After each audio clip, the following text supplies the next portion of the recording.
Jim, I'm getting ready to do some false feeding, and I think I'm going to have to use a pollen patty on one of my colonies. And I went looking for, I put a pollen patty on, and then I put a rim on, on top of the box so that there's space for the pollen patty, and I can't find it anywhere. So I went looking, and it wasn't there. So I opened up a couple of the catalogs that I've got here, and I looked under rims if I could even have a search. And I didn't find rims. So what do I do now? Oh, Kim, let me think just for a second. What do you do now? Either build it yourself or find the one you lost. I don't know if they're even for sale. Let's talk about it. Hi, I'm Kim Flottam. And I'm Jim, too. And today we're going to talk about, I guess rims or whatever they are. You are listening to Honeybee Obscura, brought to you by Growing Planet Media, the folks behind Beekeeping Today podcast.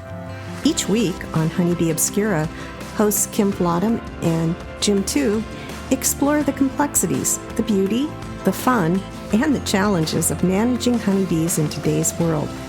Get ready for an engaging discussion to delight and inform all beekeepers.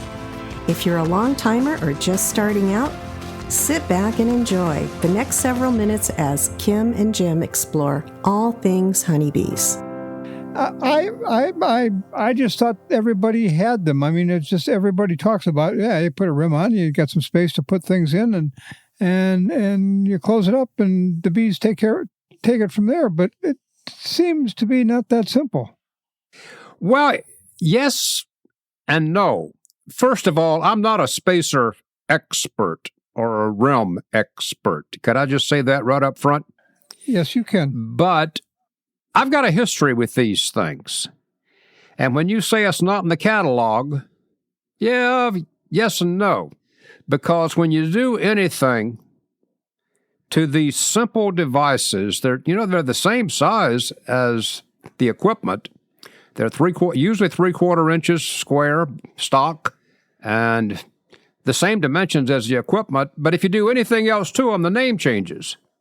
So I don't know if the name changed and you're looking up rim or spacer, and in reality it's going to be a feeder spacer or something. But they're so easy to build, but they're weak to build, because if you make them out of 3/4 inch stock, that tiny little board isn't really very powerful, so it racks and twists easily. But I find these things really useful, Kim. Number one, for exactly what you're talking about, for adding temporary space in the colony. But where do you find it in the catalog? I don't know if it's even in the catalog. Well, I don't build things. A hammer in my hand's a dangerous weapon, usually on my own self. So, and I got one way back when I started using 8-frame equipment, because a 10-frame rim, spacer, whatever you're going to call it, isn't going to fit my 8-frame equipment. Right. And I've used it every time I needed one. It was there. Not there this year. So where do I look? Okay, so you're asking me that question again. I didn't know the answer the first time. I don't know. Should I grab a catalog right now while people wait and let's look through this to find a feeder rim? I would call it a feeder rim. Because see, if you cut a notch in it, then it's an upper entrance rim. So it all depends on how we're going to go with this thing. Let's start at the very simplest level. And that would be what you want to do it for. What I've used those for in the past was, like you said, for putting on a pollen patty or a feed cake. Sometimes I've used it for things like laying a piece of that cloth up there to see if I could catch small hive beetles using that microfiber cloth. So anytime I wanted extra space in the colony, I'd put that little rim on. Now, I built mine, Kim. It's on one hand, it's so simple to build that it's hard to build because the joints are so weak. So screw, glue, whatever you want, nothing's going to hold up. So be careful with the thing. I got them in the bee yard right now, and I hang them on the fence. So they're kind of out there all the time and protected. I don't know if you can buy it or not. I tell you, if at the end of this thing, I'll try to build you one, but I'm going to need the dimensions for 8-frame. Since I don't use that, read between my lines, I don't have an 8-frame layout for it. You know, I want to tell you a short story about this whole feeder spacer, rim thing, whatever. On the very first day, first day that I went to my class, my first bee class at Auburn, way back in the early 70s, the professor was running a table saw, and he was cutting deeps down to the depth of a medium because he said he was too old to use those heavy deeps. You and I have talked about that. So there he had a pile of these rims piling up on the floor, and as the class ended, he just casually said, "Does anybody want these things?" Well, of course I do. I want everything beekeeping, even the garbage. So I loaded up 20 or 30 of these things, and they lasted me for years. So I never really built them. They were deeper. They were about 2 inches deep, so they weren't like the upper entrance rims or the other things that we've talked about, but they had all kinds of uses. So that was where I got my first supply of rims that lasted me for years, was the cutoffs, the scrap from cutting those things down. But you're exactly right. If you want to store queens, if you want to feed, this extra space is really useful. When you put that extra space on there, somewhere bee space is being violated, right? Oh, it's not violated. It's totally destroyed. There's a difference. So, yeah, anybody who's listening right away is probably just itching to get to a phone to call us to tell us that we're dumb as hammers, and we are. If you put those things on, if you put on any variation of a spacer or a rim or whatever and leave it on during a nectar flow, you're going to have a deluxe mess. So these items usually come into play either after the flow is peaked and the super above it is already full, then you put one on. And the bees are not as eager to fill that in. They still will, but you don't leave it on. This is not a permanent piece of equipment. So yes, in every case, every variation on a theme that involves these rims will result in burr comb being built if you leave it on during a nice, good flow. Hey, podcast listeners, here's what we've been waiting for all year long. It's time to harvest and extract the honey. When you're ready to bottle and sell your crop, head over to betterbee.com. There you can shop for custom honey labels and glass or plastic honey containers. As your partners in better beekeeping, Better Bee does all the work of figuring out the weight each honey container will hold, not just the standard water weight or volume measure. So you can choose from the classics or go bold and different with a great selection of uniquely designed bottles. Check out our 50-plus container options and order with confidence at betterbee.com. Well, you know, one thing that happened to me a long time ago using what I call a rim is that I forgot to take it off. And it stayed on that hive all winter and into the spring. And when I got out there for my first spring inspection, they had propolized it and filled it with burr comb to the point where it almost took dynamite to get it off, to separate it from the box it was sitting on and the box that was sitting on top of it. So there's the lesson to be learned with that thing. I've seen people use rims, and they wrote about it, and they put a board, they essentially put a roof on top of the rim, and they filled it up with the candy that you make candy boards out of. Right. Have you ever done that? I have done that. I make them deeper than 3/4 of an inch. I made them closer to an inch to an inch and a half. And, you know, you can take a variation on a theme here with that rim that now has a plywood back on it.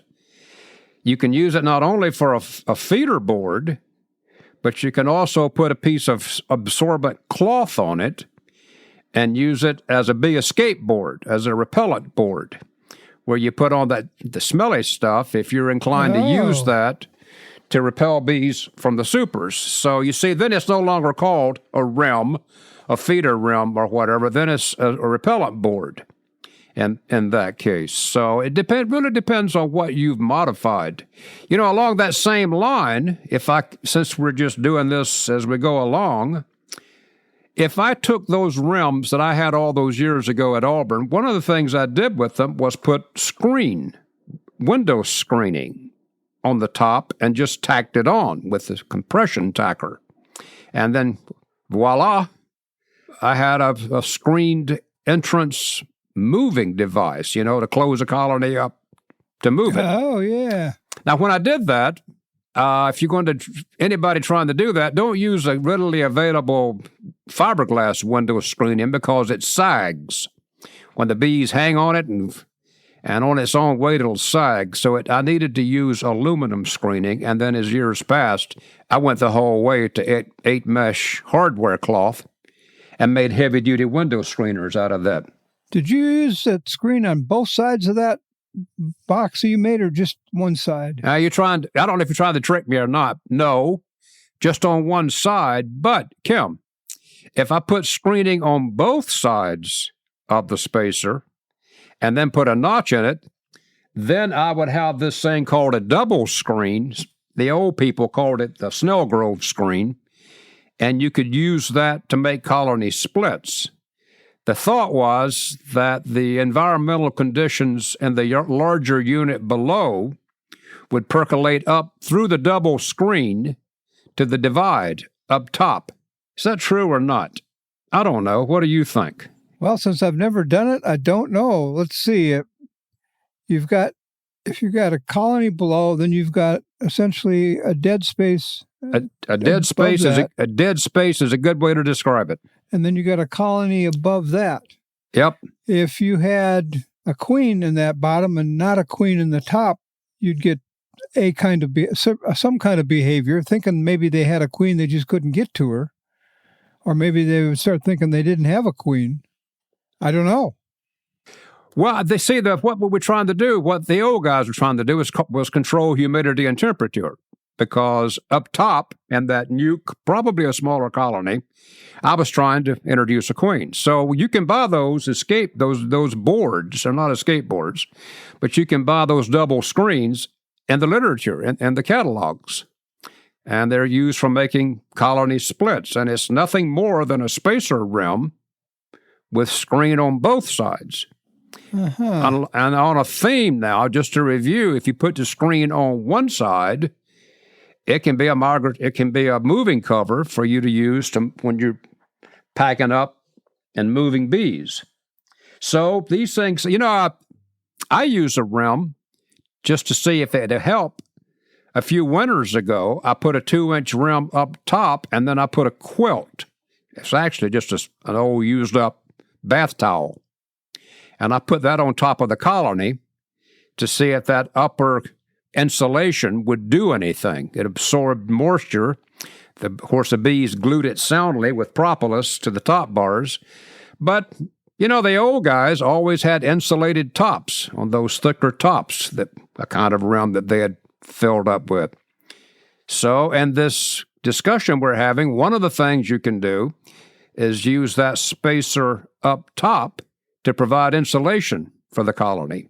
Oddly, Kim, throughout the entire catalog, there's not a section for spacers or rims or whatever.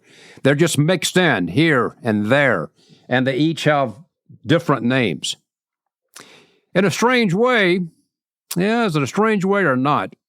A slatted rack that some beekeepers are really crazy about is just a rim that goes on the bottom board, and it's been modified to have the slats added to it, so that the bee space is kind of maintained, but the bees have a place to cluster, so those bees that are matted out front in the weather have a place to hide during the hot summer days when they're out there and the thunderstorms are coming. So, in a way, that's a spacer. That's a rim on the bottom. Well, I'll have to go back to the catalogs and look for something other than a rim that will work as a rim for what I need. I guess then is what you're telling me. Why don't you just give me $25 and I'll build you one? And give me a couple of years to do it, and this will have a happy ending. Before we get away from this, I want to tell you this old story. I don't know where I read it. I cannot find it. But I read about a rim almost 3 inches deep that went on the bottom and had holes cut in both ends and the sides, large holes. And it was called a bottom hive ventilator. So here's the bottom board. On top of that was this bottom hive ventilator. It was not quite the depth of a section super, and it had holes and slots cut in it. And then those holes and slots were covered inside with 8-mesh screen. And the beekeeper's suggestion was that this would, again, like a slatted rack, give the bees a place to cluster. I built one. I put it on.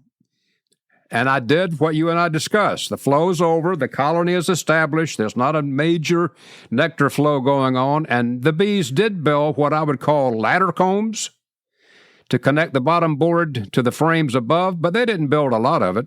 And they did cluster inside.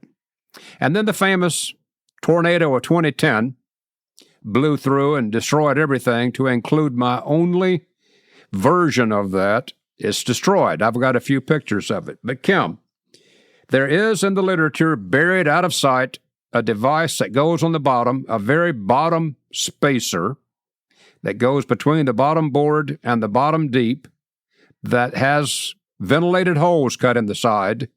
And the suggestion was that it would help the bees control the temperature and give them a place to get out of the hot sun and the thunderstorms that came along. There's just no end to this spacer thing.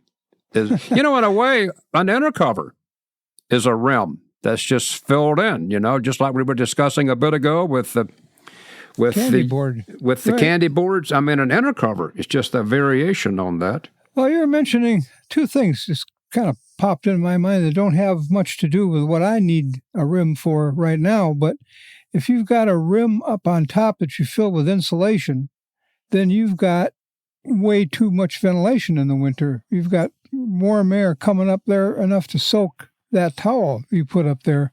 Where if you reduced your entrances down below, you would have much less, if any, ventilation, and you wouldn't need that insulation up on top to absorb water. Insulation to keep it warmer inside, yes, but not to absorb water. And the same thing about that spacer down below. If you've got a great big hole down below, I mean, that's just like a big fat entrance that bees don't like. And you see a bee tree, and that hole is, you can't even get your thumb in there because it's so small a lot of times. That's what they like. And that too reduces ventilation going out the top of the hive. So I wonder, I can guess why you're not going to see that bottom one anymore, because there's too much ventilation. In the summer when you're trying to cure honey, it's going to be hard to keep it warm enough inside because you got so much outside air coming in. And in the winter, same thing. You've got too much air coming in, and it's going to be hard to keep it warm. Don't you think? Well, I'd love to argue with you, but I can't, because that bottom ventilator did not catch on. So, you and I both have lived long enough to see beekeeping things that come and go all the time. So maybe that came and went. Maybe everything you're saying is right. But ventilating from the bottom has not been, I'm saying that, then I'm wondering about a screen bottom board. If we're worried about ventilating from the bottom, then what in the world does a screen bottom board do? So let me deal with that thought for a minute. I don't know what to do with that, Kim. We have vast amounts of ventilation coming through a screen bottom board, but the spacing is not thrown off. So anyway, listeners, that didn't catch on. You decide if you want to go back and look at that idea again or not. And I can't find where I found it in the literature. Well, I think you're right on things coming and going, because screen bottom boards you don't see much anymore, and that's the reason, is because there was too much ventilation on the inside of the hive in the brood nest, so they're trying to keep brood warm, and you have a breeze coming in all the time. But I'm going to take you up on you building me a rim, and I'll come down in a couple of years and pick it up. You buy me dinner. And you bring me the dimensions for an 8-frame colony, and I'll make you a 3/4-inch rim. For everybody who's listened, we were just discussing today the whole concept of spacing and rim devices that go in colonies and the different names that we give them when we modify them. That was our intent here today. I use them all the time. They're simple, and they're not always easily to find in the catalog, as Kim pointed out. But I'll be sure you get one, Kim. Well, that I wanted one tells me that there should be somebody out there that won't charge me $25 to make one. Okay. That I can go get one. So I'm going to go look and see if I can find somebody else who's a little less expensive. It's good talking to you, guy. All right. Had a good time. Bye-bye.